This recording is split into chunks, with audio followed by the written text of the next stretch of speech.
Greetings and welcome to another Dragon Ball Z Dokkan Battle video. Today we're just going to go over the team that I am using for both the King Cold and the new Freiza Super Strike event. These events seem to be a lot easier this time around for some odd reason.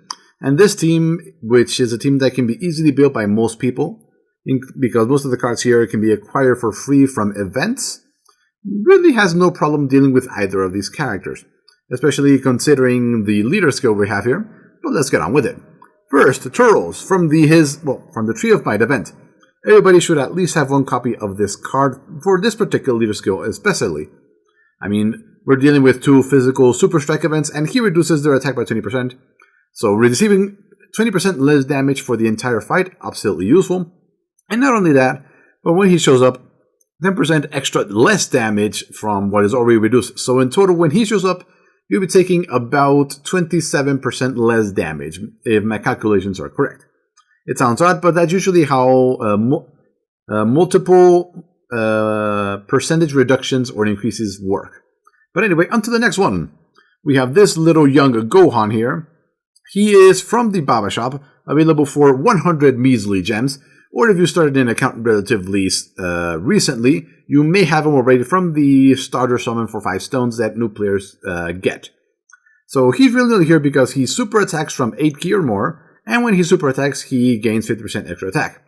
That's usually a very powerful combo, but because he's not fully awakened, he will not be doing his maximum damage. He does only do huge damage, but he can still do around 40,000 damage to either of them. So definitely worth bringing along, considering he is only at cost 9. Then we have the MVP of this team, this Krillin here. You can get him from the Baba Shop for about 300 gems, at least the one that is available right now.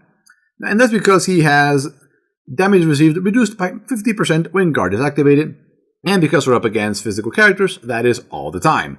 And with him, King Cold will hit him for around anywhere between 2,000 and 4,000, Freiza between 3,000 and 5,000, and their super attacks will be anywhere between 5,000 and 6,000. So bringing him along is extremely useful, and his super attack also reduces their defense, so he's definitely got a lot of good things going for him.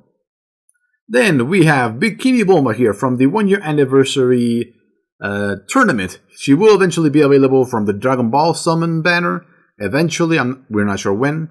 But she's really only here for her passive that gives Strength type Ki plus 3.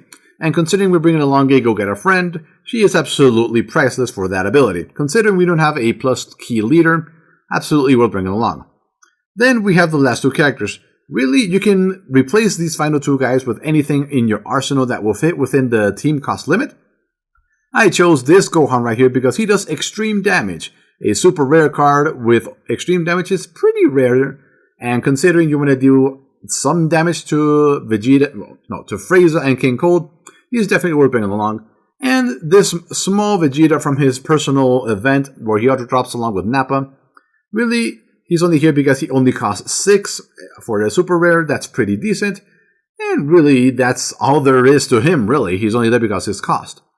So as you can see, this team, 90% of it, you can acquire from events or for free, either from the Baba Shop, which has a Krillin, which is absolutely golden here, and anybody else from the respective events. Maybe not Bulma, depending on when you're looking at this video, but she will eventually become available.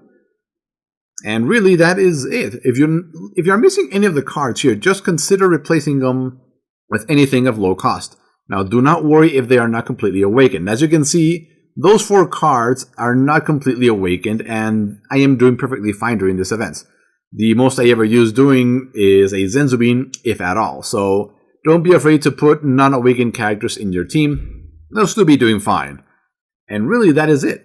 Thank you for watching. Hopefully you find this useful if you're somehow having trouble with this event, or if you're a new player and needed some help dealing with these events. And they're absolutely worth doing, by the way.